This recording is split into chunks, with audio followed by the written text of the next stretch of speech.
معراج انسانیت۔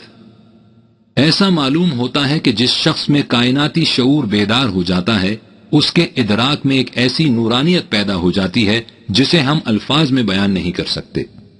اس انسان کے شعور کے سامنے کائنات کا مقصود و مفہوم بجلی کسی چمک کے ساتھ غیر مبہم طور پر بے نقاب ہو جاتا ہے۔ وہ اس حقیقت کو محض عقیدتاً نہیں مانتا بلکہ اپنی آنکھوں سے دیکھ لیتا ہے کہ یہ عظیم القدر کائنات جو عام نگاہوں میں ایک غیر ذی حیات مادے کے ڈھیر کے سوا کچھ نہیں، فی الحقیقت حیات مشہود ہے۔ وہ اپنی آنکھوں سے مشاہدہ کر لیتا ہے کہ انسانی زندگی ہمیشہ رہنے والی ہے، اسے فنا نہیں۔ اس مقام پر پہنچ کر وہ محسوس کرتا ہے کہ کائنات جو کچھ دکھائی دیتی ہے فی الحقیقت ایسی نہیں۔ اس میں جن باتوں کو دراصل اہمیت دینی چاہیے وہ نہیں جنہیں عام طور پر اہمیت دی جاتی ہے۔ اس طرح اس کے نزدیک زندگی کی اقدار اور حقیقت کے متعلق اس کے شعور کے تمام تصورات بدل جاتے ہیں۔ جسے اس سے پہلے اصل سمجھا جاتا تھا وہ سراب بن جاتا ہے، اور جسے سراب قرار دیا جاتا تھا وہ اصل اور حق بن جاتا ہے۔ وہ اس طرح ایک ایسے مقام پر فائز ہوتا ہے جہاں وہ ان تمام سیاسی اور معاشرتی مسائل کو جو دور حاضرہ میں اس طرح ہمارے گلوگیر ہو رہے ہیں اس انداز سے حل کر کے رکھ دیتا ہے جس کا ہم تصور بھی نہیں کر سکتے۔ اسی سے ایک ایسی ملت تیار ہو جاتی ہے جو اپنے مقام کو پہچانتی ہے اور تمام اقوام و ملل سابقہ کے اعمال و کردار کے لیے میزان بن جاتی ہے۔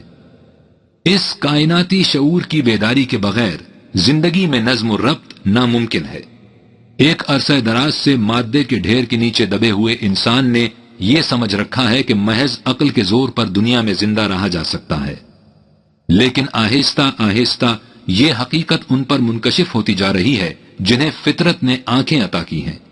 کہ محض عقلی منطق سے زندگی میں نظم پیدا نہیں کیا جا سکتا۔ اگر موجودہ انسان اسی روش پر قائم رہے تو وہ اگر ان قبائل و اقوام کی طرح جن کا وجود طبعی طور پر دنیا سے مٹ چکا ہے فنا نہ بھی ہوئے تو بھی اپنے لیے وہ ایسے حالات پیدا کر لیں گے جو ابھی سے پیدا ہو چکے ہیں جن کے ماتحت زندگی ناممکن ہو جائے گی۔ ایسے حالات میں جن میں ہر وہ متاع جو انسان کے پاس ہے اس سے چھن جائے گی،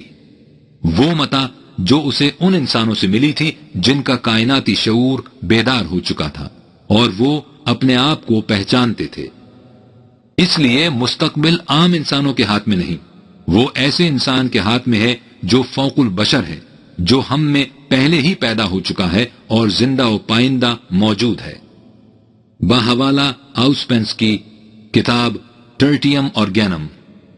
سابقہ اوراق میں جو کچھ آپ کی نگاہوں سے گزر چکا ہے اس پر نگاہ بازگشت ڈالیے اور پھر دیکھیے کہ آؤسپینسکی جس فوق البشر کے ہاتھ میں انسانیت کا مستقبل قرار دیتا ہے وہ اس ذات گرامی صلی اللہ علیہ وسلم کے علاوہ کوئی اور بھی ہو سکتا ہے، لیکن وہ ان تمام خصوصیات کبریٰ کا حامل ہونے کے باوجود اپنے آپ کو فوق البشر نہیں کہتا۔ اور برگسان کے الفاظ میں ہے کہ اس سے کسے انکار ہو سکتا ہے کہ عقل انسان کا امتیازی نشان ہے۔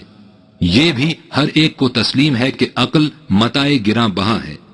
ایسے ہی جیسے فن لطیفہ کا کوئی شاہکار گراں قدر ہوتا ہے۔ لیکن یہ چیز محتاج وضاحت ہے کہ عقل کے فیصلے کس صورت میں مطلق اور واجب التعمیل قرار پاتے ہیں۔ عقل تو صرف دلائل فراہم کرتی ہے جن کی تردید دوسرے دلائل سے ہو سکتی ہے۔ اس لیے اس پر اصرار کرنا غلطی ہے کہ ہماری اور آپ کی عقل ایسی گراں بہا ہے کہ وہ مجبوراً ہم سے اپنی عظمت کا اعتراف کرا لے اور اپنے فیصلوں کو منوا لے۔ ہمیں اس کے ساتھ یہ بھی کہنا ہوگا کہ عقل و بصیرت کے پیچھے وہ انسان ہیں جنہوں نے نوع انسانی کو خدائی رنگ میں رنگ دیا اور اس طرح عقل کو لاہوتی سند عطا کر دی۔ یہ وہ گراں قدر ہستیاں ہیں جو ہمیں ایک مثالی معاشرے کی طرف کشاں کشاں لے جاتی ہیں۔ بحوالہ برگسون کتاب The Two Sources of Morality and Religion۔ اس ذات اقدس صلی اللہ علیہ وسلم و اطہر کی سیرت طیبہ پر نگاہ ڈالیے جس نے انسانوں کو اس طرح خدائی رنگ میں رنگ دیا کہ ان کے ہاتھ خدا کی تقدیریں بن گئے۔ اور پھر سوچئے کہ کیا دنیا میں کوئی اور انسان بھی ہے جو اتنے بلند مقام پر کھڑا انسانیت کو اس معاشرے کی طرف دعوت دے رہا ہے جسے برگسون جیسا صاحب فکر مثالی معاشرہ قرار دیتا ہے۔ ہر چند وہ ذات گرامی صلی اللہ علیہ وسلم اپنے عظمت مقام کے لیے انسانی تائیدات و سندات کی محتاج نہیں، لیکن جسے اس قسم کی تائید اور سند درکار ہو وہ اس باب میں ایک اور غیر مسلم مورخ کی شہادت سن لے اور خود دیکھ لے کہ جنہوں نے اس بے مثال سیرت کا غیر جانبدارانہ مطالعہ کیا ہے وہ اس باب میں کس نتیجے پر پہنچے۔ لامارتین اپنی کتاب ہسٹوری دیلا ترک میں لکھتا ہے، دنیا میں کسی انسان نے برضا و رغبت یا طعن و کرہن محمد صلی اللہ علیہ وسلم کے نسب العین سے بلند نسب العین اپنے سامنے کبھی نہیں رکھا۔ یہ نسب العین عام انسانی سطح سے بلند تھا، ما فوق البشر نسب العین۔ یہ نسب العین کیا تھا؟ خدا اور بندے کے درمیان جو تہمات کے پردے حائل ہو چکے تھے انہیں ایک ایک کر کے اٹھا دینا اور اس طرح خدا کو انسان کے سینے میں سمو دینا اور انسان کو خدائی صفات کے رنگ میں رنگ دینا اور باطل خداؤں کے ہجوم میں ایک منزہ خدا کا مقدس اور معقول تصور پیش کرنا۔ آج تک کبھی کسی انسان نے اس قسم کی ہمت نہیں کی کہ اس قسم کے عظیم و شان کام کا بیڑا اٹھائے جو اس طرح انسانی مقدرت سے باہر ہو اور اس کے ذرائع اس قدر مسدود ہوں، اس لیے کہ نہ اس وقت جب اس نے اس اہم فریضے کا تصور کیا تھا اور نہ اس وقت جب اس کی عملی تشکیل کے لیے قدم اٹھایا تھا اس کے پاس اپنی ذات یا صحرا کے ایک گوشے میں بسنے والے مٹھی بھر انسانوں سے زیادہ کوئی ساز و سامان اور ذریعہ اور وسیلہ نہیں تھا۔ اس فقدان ذرائع کے ساتھ آج تک کبھی کسی انسان نے دنیا میں اس قسم کا عظیم اور مستقل انقلاب پیدا نہیں کیا۔ وہ انقلاب جس کا نتیجہ یہ تھا کہ 200 سال کے اندر اندر اسلام عملاً اور اعتقاداً تمام عرب پر حکمرانی کر رہا تھا، اور اس لیے خدا کے نام پر ایران، خراسان، مغربی ہندوستان، شام، مصر، حبش، شمالی افریقہ کا وہ تمام علاقہ جو اس وقت تک معلوم ہو سکا تھا، نیز بحر روم کے متعدد جزائر اور ہسپانیہ تک کو فتح کر لیا تھا۔ اگر نسب العین کی بلندی، وسائل کی کمی اور نتائج کی درخشندگی انسانی نبوغ یعنی ہیومن جینیس کا معیار ہے تو وہ کون ہے جو اس باب میں محمد صلی اللہ علیہ وسلم کے مقابلے میں کسی اور انسان کو پیش کرنے کی جرت کر سکے؟ دنیا کے اور بڑے بڑے انسانوں نے صرف اسلحہ، قانون یا سلطنتیں پیدا کی، وہ زیادہ سے زیادہ مادی قوتوں کی تخلیق کر سکے جو اکثر اوقات خود ان کی آنکھوں کے سامنے راکھ کا ڈھیر ہو کر رہ گئیں، لیکن اس انسان نے صرف جیوش و عساکر، مجالس قانون ساز، وسیع سلطنتوں، قوموں اور خاندانوں ہی کو حرکت نہیں دی بلکہ ان کروڑوں انسانوں کے قلوب کو بھی جو اس زمانے کی آباد دنیا کے 1/3 حصے میں بستے تھے اور ان سے بھی کہیں زیادہ اس شخصیت نے قربان گاہوں، دیوتاؤں، مذاہب و مناسک، تصورات و معتقدات بلکہ روحوں تک کو ہلا دیا۔ اس نے ایک ایسی کتاب کی اساس پر جس کا ایک ایک لفظ قانون کی حیثیت رکھتا ہے ایک ایسی قومیت کی بنیاد رکھی جس نے دنیا کی مختلف نسلوں اور زبانوں کے امتزاج سے ایک امت واحدہ پیدا کر دی۔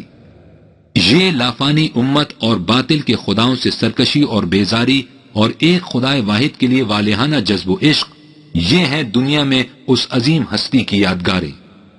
افسانوی خداؤں کے ہجوم میں ایک خدا کے تصور کا اعلان بجائے خویش ایک ایسا معجزہ تھا کہ جو ہی یہ الفاظ اس منات کی زبان سے نکلے اس نے تمام باطل خداؤں کی عبادت گاہوں کو ختم کر دیا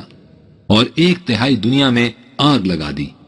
اس کی زندگی، اس کی فکری کاوشیں، توہم پرستی کے خلاف اس کی مجاہدانہ جد و جہد اور باطل خداؤں کے غیظ و غضب کو استحقار کی ہنسی سے ٹھکرا دینے کی عظیم جرت، مکی زندگی میں متواتر 13 برس تک تمام مصائب و نوائب کے مقابلے میں استقامت و استقلال، مخالفین کی تکذیب و تضحیک کا خندہ پیشانی سے استقبال،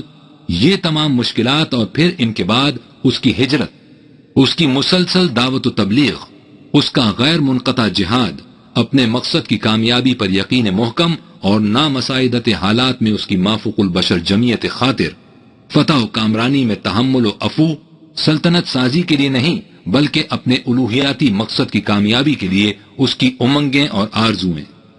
وجد و کیف کی دنیا میں اس کی متواتر نمازیں اور دعائیں، اپنے اللہ سے راز و نیاز کی باتیں، اس کی حیات، اس کی ممات اور بعد از موت اس کی مقبولیت، یہ تمام حقائق کس قسم کی زندگی کی شہادت دیتے ہیں؟ کیا ایک مکذب یا مفتری کی زندگی کی یا ایسے انسان کی زندگی کی جسے اپنے دعوے کی حقانیت پر غیر متزلزل ایمان ہو۔ اس کا یہی کوہ شکن ایمان تھا جس نے اس میں ایسی لرزہ انگیز اور بے پناہ قوت پیدا کر دی تھی کہ اس نے اپنے عقیدے کو زندہ اور پائندہ بنا کر دکھا دیا۔ یہ عقیدہ کیا تھا؟ خدا کی توحید اور تنزیہ۔ اول الذکر یہ بتانے کے لیے کہ خدا کیا ہے، اور ثانی الذکر اس کی وضاحت کے لیے کہ خدا کیا نہیں ہے۔ وہ اللہ اور یہ لا، ایک حصہ دنیا سے باطل خداؤں کو مٹانے کے لیے، خواہ اس میں تلوار کی بھی ضرورت کیوں نہ پڑے، اور دوسرا حصہ خدائے حقیقی کی مسند جلال بچھانے کے لیے۔ بہت بڑا مفکر، بلند پایا خطیب، پیغامبر، مقنن، سپہ سالار، تصورات و معتقدات کا فاتح، صحیح نظریہ حیات کو علی وجہ البصیرت قائم کرنے کا ذمہ دار، اس نظام کا بانی جس میں باطل خدا ذہنوں تک کی دنیا میں بار نہ پا سکیں، 20 دنیاوی سلطنتوں اور ان کے اوپر ایک آسمانی بادشاہت کا بانی، یہ ہے محمد صلی اللہ علیہ وسلم۔ ان تمام معیاروں اور پیمانوں کو اپنے ساتھ لے آؤ جن سے انسانی عظمت و بلندی کو ناپا اور پرکھا جا سکتا ہے، اور اس کے بعد ہمارے اس سوال کا جواب دو کہ کیا دنیا میں اس سے بڑا انسان بھی کوئی ہوا ہے؟ اور ان تمام انسانی شہادتوں سے بلند شہادت کہ جس سے بلند تر شہادت اور کوئی ہو نہیں سکتی، خود خالق کائنات کی شہادت ہے، جس نے فرما دیا وَهُوَ بِالْأُفُقِ الْأَعْلَى۔ محمد صلی اللہ علیہ وسلم انسانیت کے بلند ترین مقام پر فائز ہیں۔ انسانیت کے معراج کبریٰ اور شرف اعلیٰ کا یہی وہ مقام ہے جس کے پیش نظر خدا اور اس کے فرشتے اس ذات گرامی صلی اللہ علیہ وسلم پر ہزار تحسین و تبریک کے پھول نچھاور کرتے ہیں۔ ان اللہ وملائکتہ یصلون علی النبی یا ایہا الذین آمنوا صلوا علیہ وسلموا تسلیما۔ جس دن انسانی حیت اجتماعیہ نے اس ذات گرامی صلی اللہ علیہ وسلم کی حیات طیبہ کو اپنے سامنے بطور نمونہ اسوہ حسنہ رکھ لیا، یہ دنیا جنت ارضی میں تبدیل ہو جائے گی۔ دیکھیں